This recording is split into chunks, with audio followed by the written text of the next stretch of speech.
Yan, isang mapagpalang araw na naman po sa inyong mga lahat, mga idol.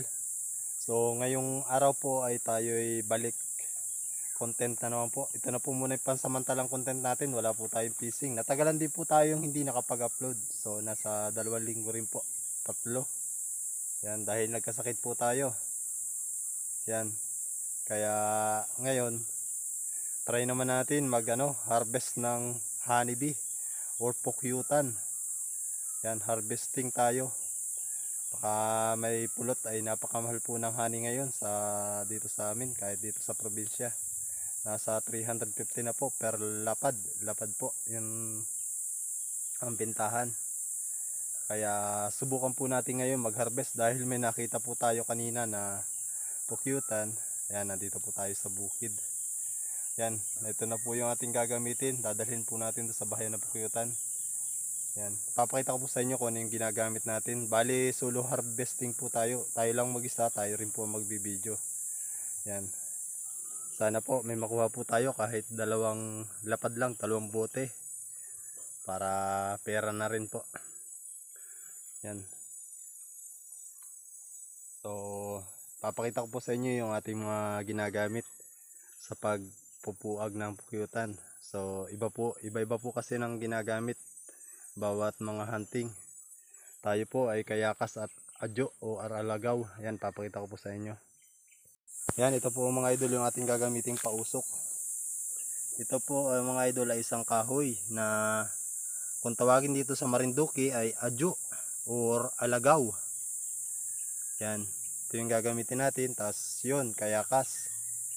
Yan, so ibibigis na natin para madala natin sa pag-harvestan natin ng pukyutan. So solo hunting, medyo mabalang po, kaya papakita na lang po natin, pahapyaw-hapyaw na lang po yung ating mga ginagawa.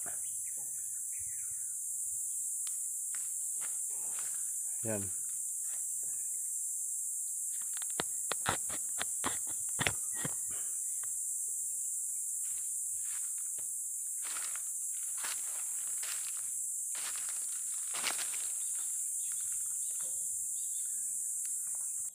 Yan mga idol, so prepare po muna tayo ng ating gagamitin.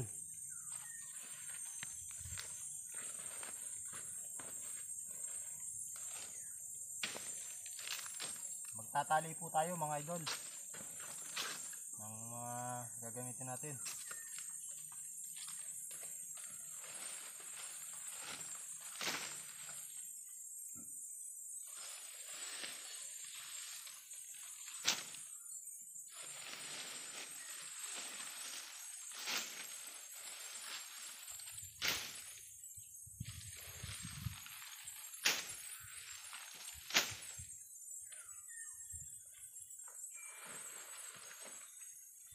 Lalagyan natin siya mga idol ng alagaw, adyo.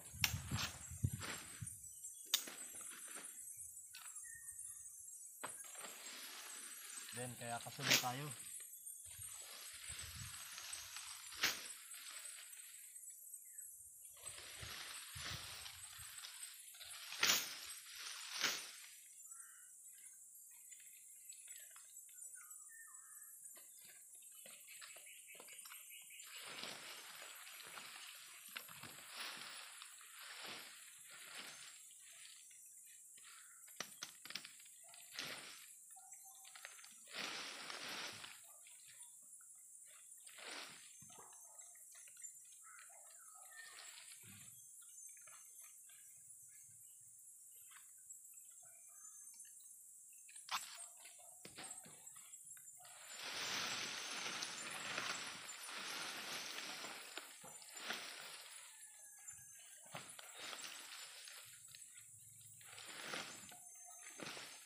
Yan, tatali lang natin para madaling buhatin.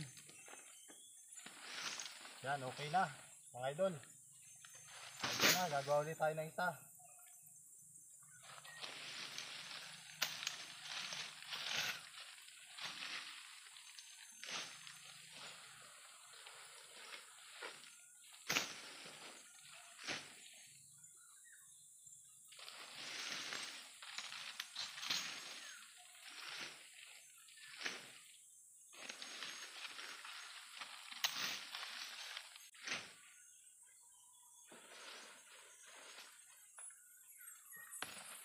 Yan, lagyan ulit natin ng alagaw.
Yan mga idol, okay na. Yan mga idol, okay na po yung ating gagamitin. Yan, so ipapakita ko na lang po sa inyo doon sa ating spot kung saan tayo mag-harvest. Yan, doon ko na lang po, hindi ko nagpapakita, pero dyan po tayo dadaan sa gubat na yan. Dyan po tayo mag-harvest sa bandang itaas po ng gubat na yan. Yan, so ipapakita ko na lang po pag nandun na tayo sa spot. Abang-abang lang po. Yan mga idol, nandito na po tayo sa spot. Yan, nandun po siya sa punong kahoy. Yun o. Yan mga idol o. Yun. Ayan na mga idol yung pukyutan o. Ito yung pausok natin. Bali, titingnan muna natin mga idol, dandahan lang.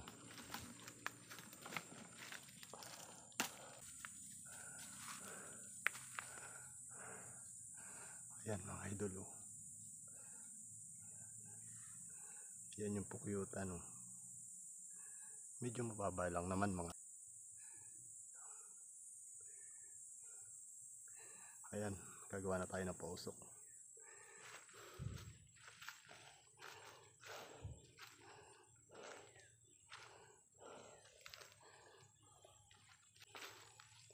Yan, napakahirap mga idol.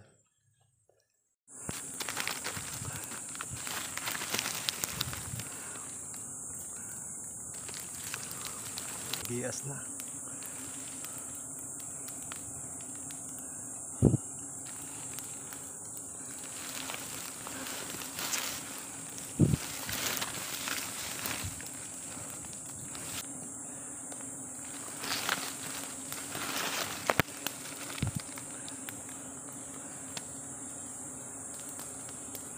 Ayan mga idol, napakarami.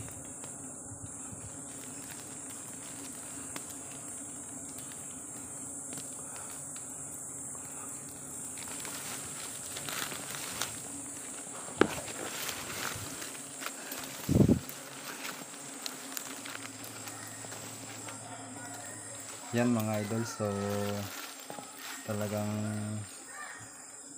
gumigias na po yung mga prutan, kumakalat na. At dito po mga idol ay talagang hirap na hirap po tayo dahil medyo matapang po yung prutan, talagang kumukusit po siya, kumakagat sa atin. Kaya medyo dahil nag-iisa tayo, medyo inaayos natin yung pausok natin. Yan, kita naman yung iba, kumakalat talaga, ang baba ng pwesto ng pukyutan. Yung bihira kasi yung ganito mga pukyutan na medyo matapang. Yan, pero madalang na lang yung yung nasa bahayan niya. Kaya malapit na natin siyang akyatin. Kukunin na natin yung yung timba para makuha na natin yung ani. medyo maliit lang mga idol yung bahaya ng honeybee, kaya hindi tayo nag-expect na maraming honey ang makukuha natin. Siguro mga pinakamarami na siguro dito mga baling lapad, ganun. Ito kasi yung honeybee na maliit magbahay. Pumipiso Ito yung mga isang idol. uri ng honeybee na hindi gano'n nagpupulot. Yan. So sa part na ito ay aakyat na tayo sa puno. Hirap tayo sa pag-video dahil kumakagat talaga. Kumakagat sa ating katawan yung mga honeybee. Dahil wala naman tayong support sa Matapang mga katawan. idol. Matapang.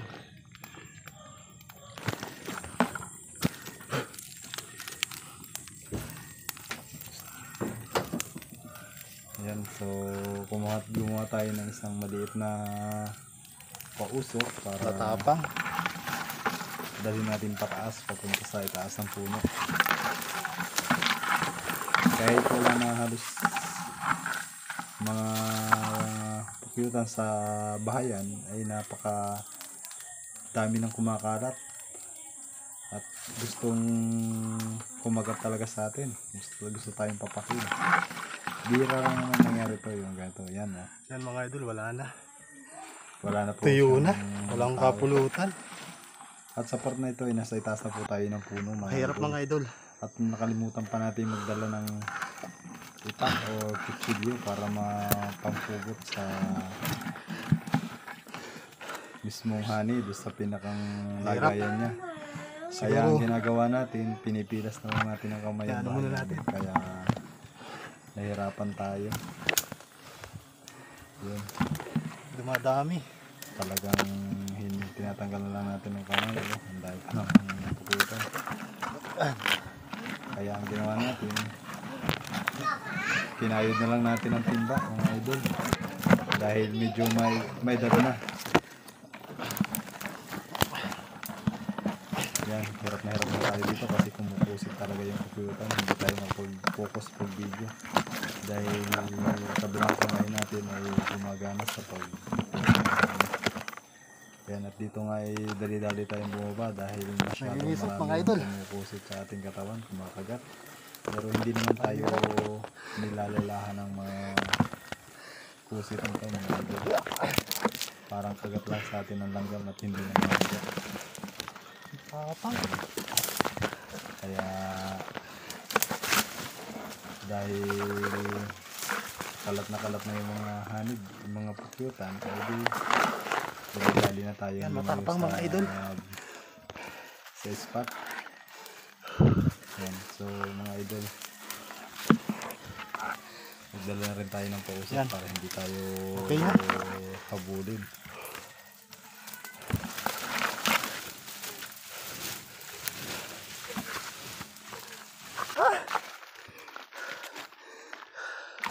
Matapang.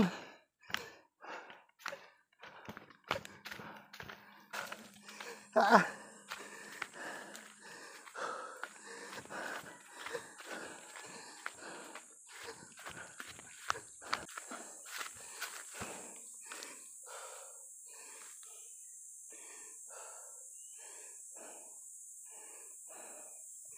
Yan mga idol, so napakatapang. Nahirapan tayo, hindi tayo makapag-video na maayos.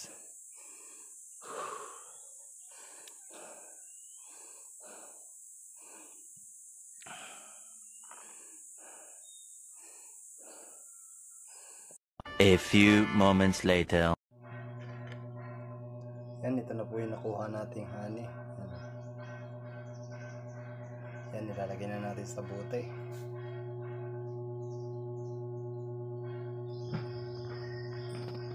Yan, pasensya na mga idol, ito nga pala yung nakuha nating honey. Hindi na tayo nakapag-video ng maayos sa pagkukuha natin dahil medyo matapang po yung honeybee nating nakatapat. Bali nakagat tayo ng halos 8 kagat, pero okay lang mga idol, hindi naman siya namamaga. Hindi naman tayo grabing nilalalahan ng lalan niya. Yan, kaya okay lang. Kaya tayo ay malakas ang loob na magpuwag kahit nag-iisa. Yan, so maraming salamat po sa biyaya at nakakuha pa rin tayo kahit konti lang. Okay na rin to, pera na. Bawi na lang sa sunod. Yan, maraming salamat mga idol sa inyong suporta. At mamaya idadalhin na rin natin sa buyer natin yung nakuha nating honey. Siguro nasa 500 pesos din po ito, mahigit. Halos 600 pala. Kasi kukunin yan kahit yun mga idol. 350 na kasi yung nasa bote. Yung isang puno plus ito pang mataas na kalahati. Yan. So ayos na rin kahit hindi tayo naka-eksakto ng dalawa. Yan. So maraming salamat sa inyong suporta. God bless po sa inyong lahat. Pasensya na sa ating simpleng video dahil nahirapan tayo sa pag-video. Bawi na lang sa sunod. God bless po ulit sa inyong lahat. Abang-abang lang sa susunod nating mga video.